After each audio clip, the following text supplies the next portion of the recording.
hope he likes what he sees when he walks in here. Because that's what he's taking to hell with him. Nous allons vous raconter l'histoire des sales types qui hantent les films noirs. Noirs comme leur destin. Alors, si t'as une tête à claque ou un faciès d'assassin, si ton destin, c'est la grande traque ou le caniveau, tu peux toujours l'ouvrir, ta gueule. On te la changera pas pour autant. Ton histoire est plombée. Elle finit mal comme elle a commencé. En haut d'un gibet ou dans un fossé. Ta tête va tomber.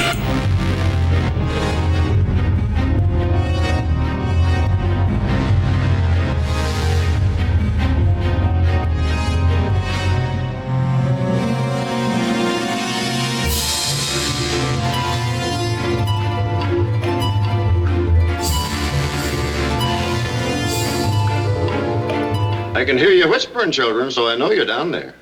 I can feel myself getting awful mad.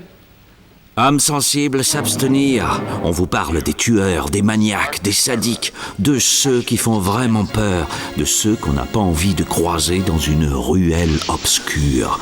Prédateurs en tout genre, chirurgiens ou bouchers, sacrificateurs ou éventreurs, ils ouvrent les corps et terrorisent les âmes. Ils ensanglantent le film noir. Bienvenue chez les prédateurs. Fantastic.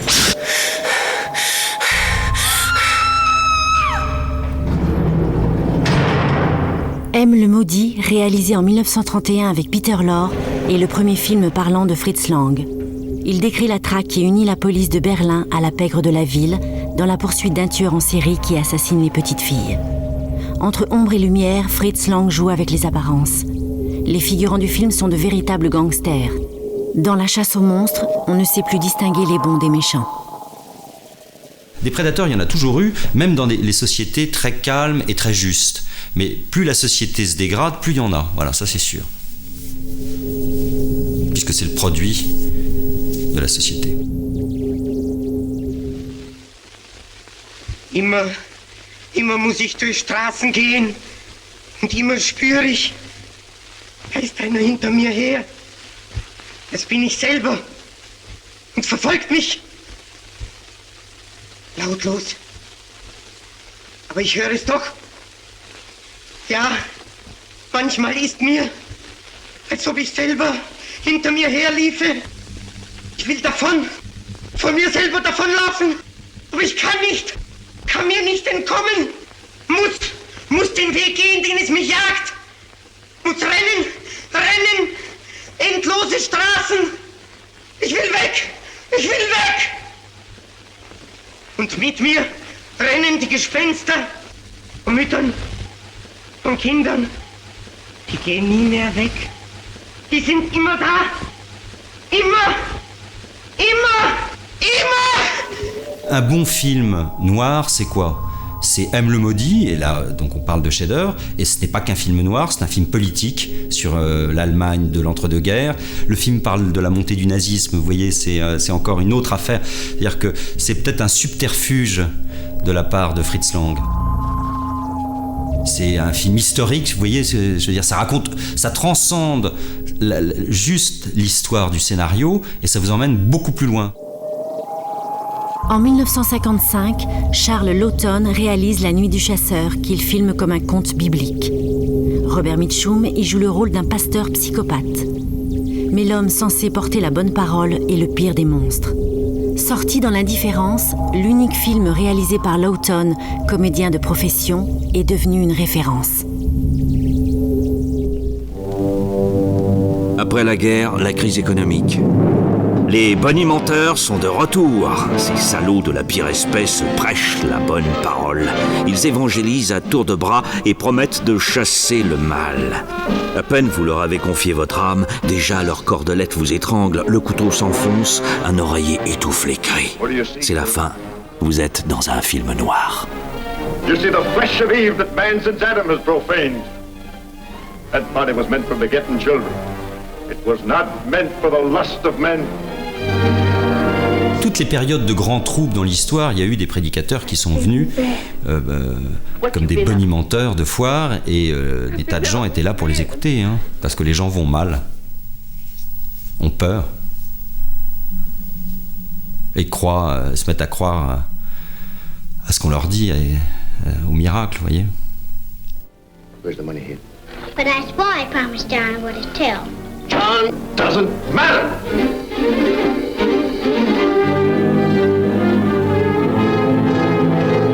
Ben never told you throw it in the river, did he? Plus la société se dégrade, plus il y a de tueurs en série. Je sais que, par exemple, au moment de la crise de 29, il y a eu une explosion de tueurs en série. C'est-à-dire, c'est aussi le produit de la misère, évidemment. Figured I was gone, huh? Run, hide in the staircase. Run quick! Ruby, shit! What do you want? I want them kids. The combined powers of Paul Gregory. Le prédateur est le produit d'une société. Les tueurs en série, qui sont donc des très grands prédateurs, c'est un peu comme les boutons sur la figure de la société, si vous voulez. C'est-à-dire que ce sont des gens qui sont le fruit d'une grande frustration.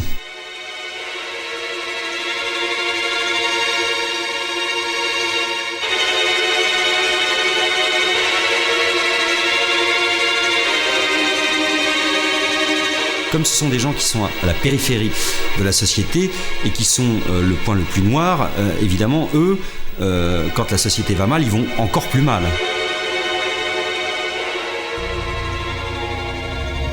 Psychose, réalisé par Hitchcock en 1960, est un sommet du film noir. Anthony Perkins y joue un psychopathe possédé par l'image de sa mère. Il tisse dans son motel la toile dans laquelle vient se prendre une jeune femme en cavale qui a dérobé $40 000 à son employeur. Mérite-t-elle pour autant la fin qu'il lui destine? It has now become known as the scene of the crime. This motel also has, as an adjunct, an old house, which is, if I may say so, a little more sinister looking, less innocent than the motel itself. And in this house, the most dire, horrible events took place. I think we can go inside because the place is up for sale, although I don't know who's going to buy it now. In that window on the second floor, the single one in front, that's where the woman was first seen. Let's go inside. Le prédateur, le tueur en série, c'est un être humain avant tout. C'est-à-dire qu'au départ, c'est quand il avait 8 mois, mettons, et qu'il était dans les bras de sa maman, c'était un petit garçon très gentil. Donc, il n'y a pas de...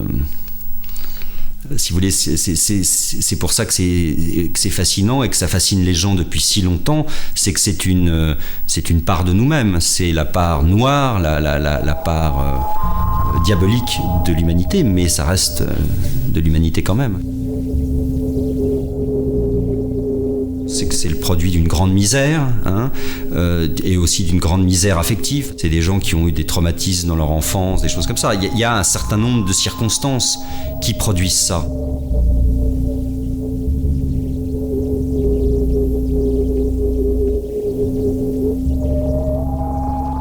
Ce qu'il y a d'intéressant chez les tueurs en série, si vous voulez, c'est que vous avez quasiment pas de femmes. C'est très très masculin comme activité. Vous en avez quand même quelques-unes, des femmes, mais à ce moment-là, elles tuent d'une manière très différente que les hommes. Elles empoisonnent. Alors que l'homme tueur en série, généralement, il aime bien, quand il tue, avoir un contact physique avec la victime. C'est-à-dire que le meurtre est un acte sexuel. C'est d'ailleurs pour ça que c'est une pathologie très difficile à soigner et que ces gens-là, quand ils sont arrêtés, il faut les mettre en prison et ne jamais les relâcher, parce que si jamais on les relâche, ils recommencent tout de suite.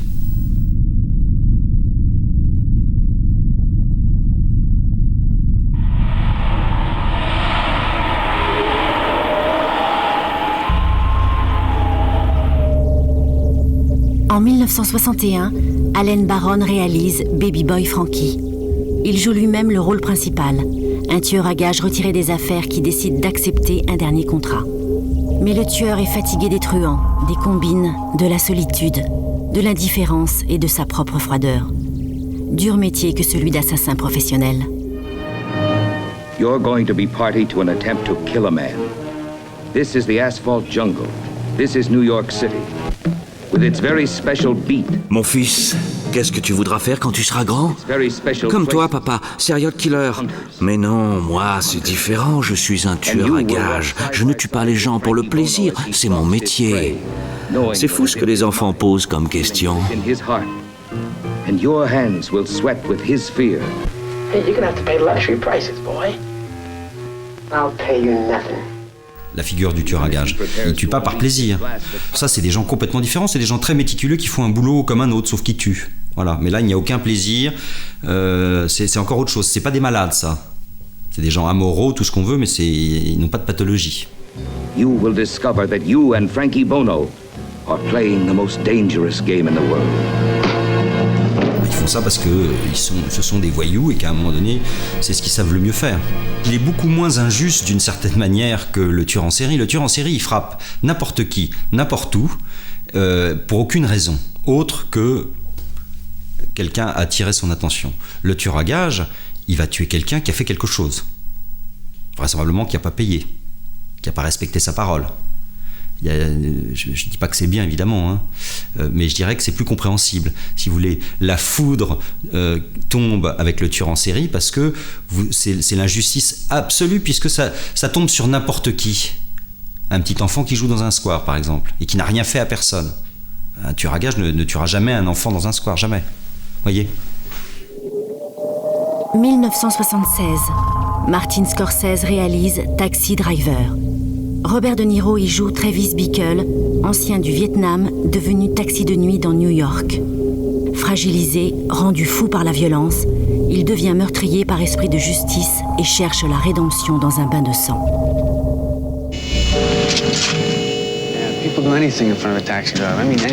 Que ce soit le Vietnam, l'Indochine ou l'Algérie, quand le jeune homme revient de la guerre, il en reste toujours quelque chose. Comme une envie de faire le ménage, une envie de débarrasser le monde de ses parasites. Et il tue pour faire un monde meilleur, sur grand écran et en couleur.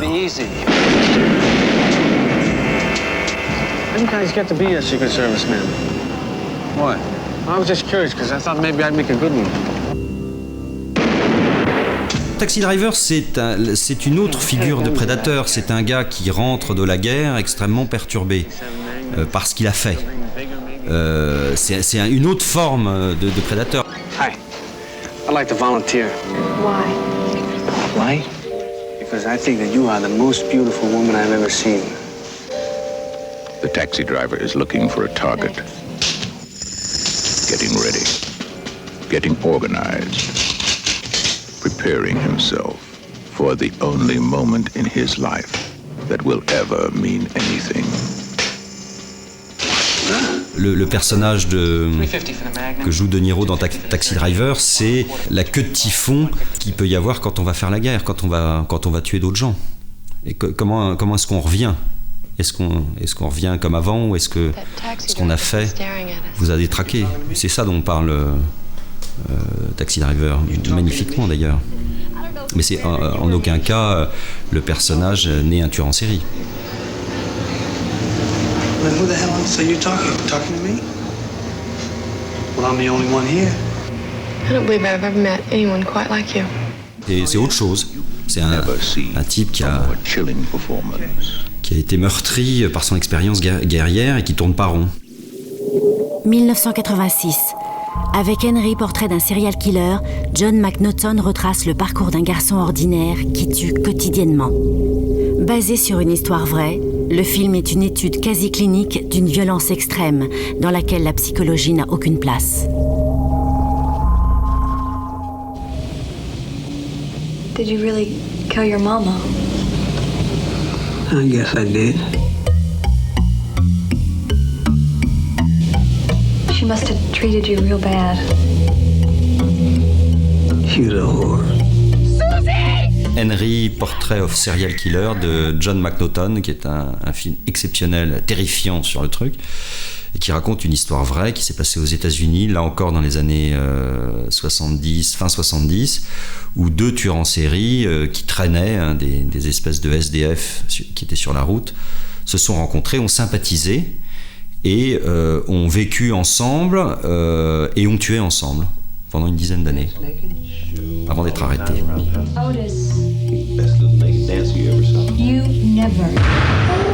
On voit bien que leurs rapports sont d'une grande médiocrité dans le film en plus. Ouais. C'est-à-dire c'est des espèces de vagabonds qui prennent des cuites ensemble et qui tuent ensemble.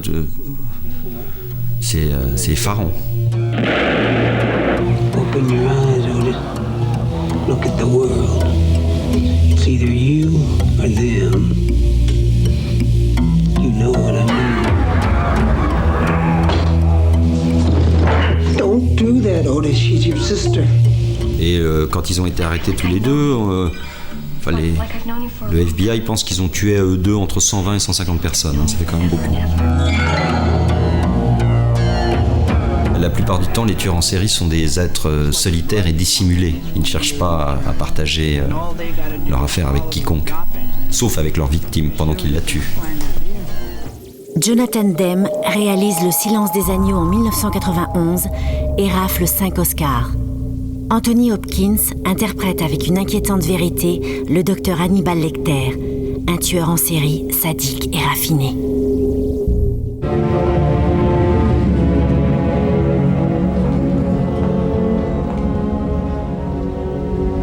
Good morning. Dr. Lecter, my name is Clarice Starling. May I speak with you? You're one of Jack Crawford's, aren't you? I am, yes. May I see your credentials? Certainly.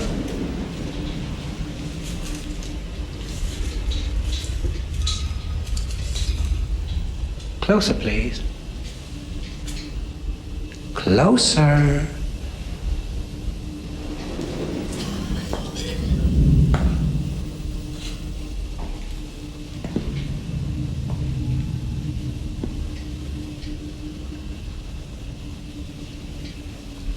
That expires in 1 week.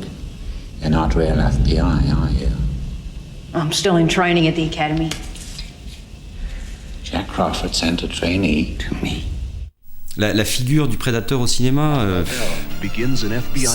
c'est Hannibal Lecter dans Le Silence des agneaux, d'une certaine manière. Ça pourrait être ça, le prédateur. From the terrifying bestseller. Your problem is you need to get more fun out of life.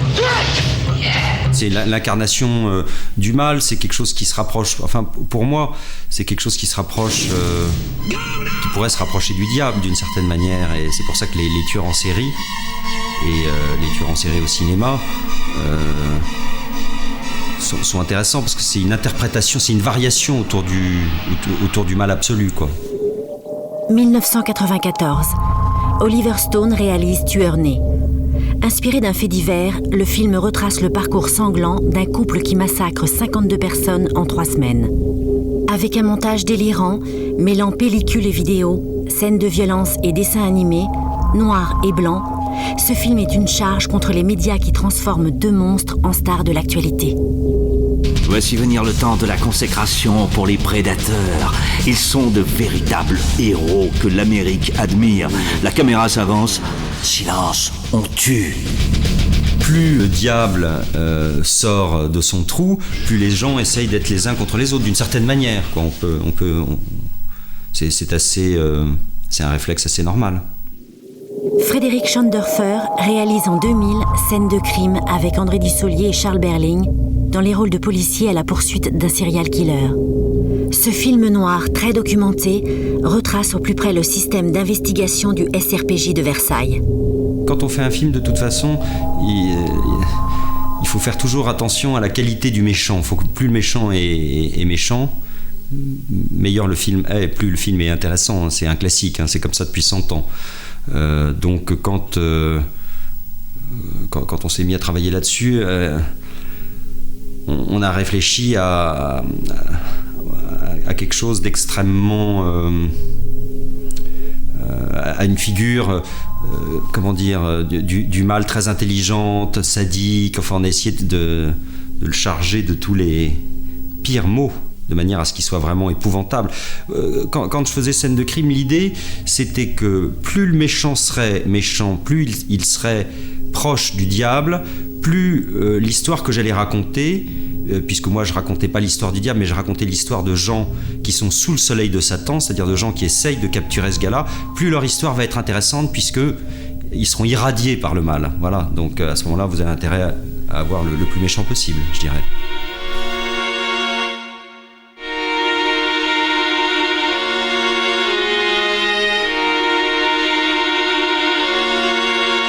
Dans Scène de crime, si vous voulez, c'est le diable qui vit caché, qui est indétectable. Sa femme ne sait pas qu'il fait ça. Et il est très gentil avec son enfant. Vous voyez. C'est le monstre froid, déterminé, extrêmement dur à attraper. Et d'ailleurs, dans Scène de crime, les flics qui le traquent pendant tout le film réussissent à le coincer sur un infime petit détail. Il y a toujours une direction d'acteur et elle commence par le choix de l'acteur, si vous voulez déjà. L'acteur, il s'appelle Clément Thomas et je lui avais dit mais joue-le le plus naturellement possible. N'essaye pas d'en faire ceci ou cela, que ça soit le plus proche de toi. Les grands tueurs en série, ce sont des gens avec qui vous pourriez passer une bonne soirée, voyez. Ils sont complètement indétectables. C'est d'ailleurs pour ça qu'on a un mal de chien à les coincer. Et donc je lui ai dit va dans ce sens-là. Tu vois, le problème avec la douleur, c'est qu'en photo, ça rend mal. Y a rien à faire. J'ai essayé pourtant. C'est dommage. La peur, ouais, ça rend bien. Mais la douleur, ça rend mal.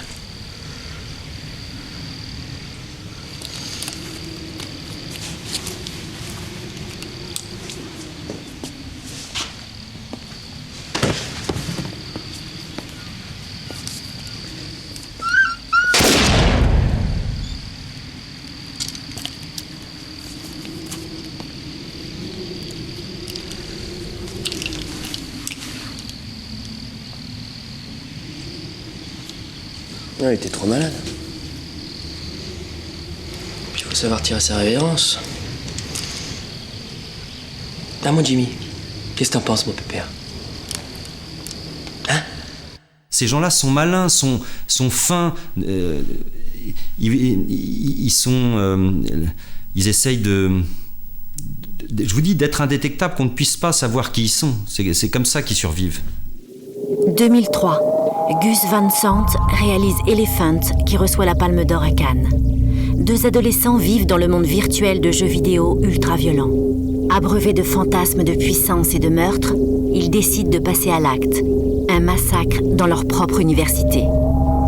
Quand la réalité du carnage dépasse la fiction d'un écran d'ordinateur. La boucle est bouclée, l'enfant proie devient à son tour prédateur. Les pères ont cessé de tuer les fils, ce sont les fils qui s'entretuent.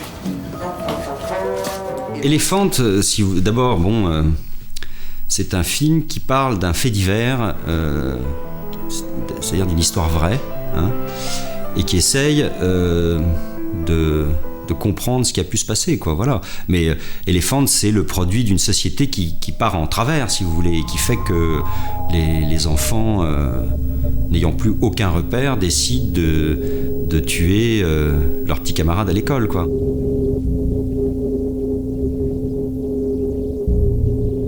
Alors là, c'est pas des tueurs en série non plus, ceux-là, c'est ce qu'on appellerait des mass murders. Les mass murders étant ces gens qui tuent plusieurs personnes au même endroit dans le même moment, voilà. C'est encore une autre variété, ça. Et généralement, c'est des gens qui, quand ces choses se produisent, c'est comme si vous aviez un bouchon qui avait... comme une bouteille de champagne avec le bouchon qui fait paf, comme ça, voilà. Donc psychiquement, les gens, ont une espèce de truc qui se passe dans le cerveau qui font qu'ils passent à l'acte.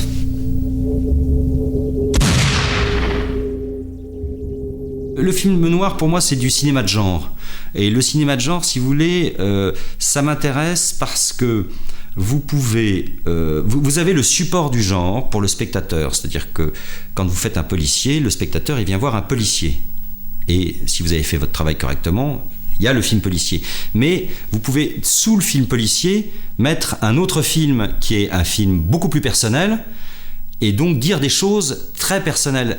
Mais vous avez malgré tout le support du genre qui fait qu'il y a des tas de gens qui, quand ils vont au cinéma, ne veulent pas connaître des choses personnelles de vous, veulent juste se distraire, vous voyez. Et c'est ça ce que j'aime dans le cinéma de genre et ce que j'aime dans le cinéma noir.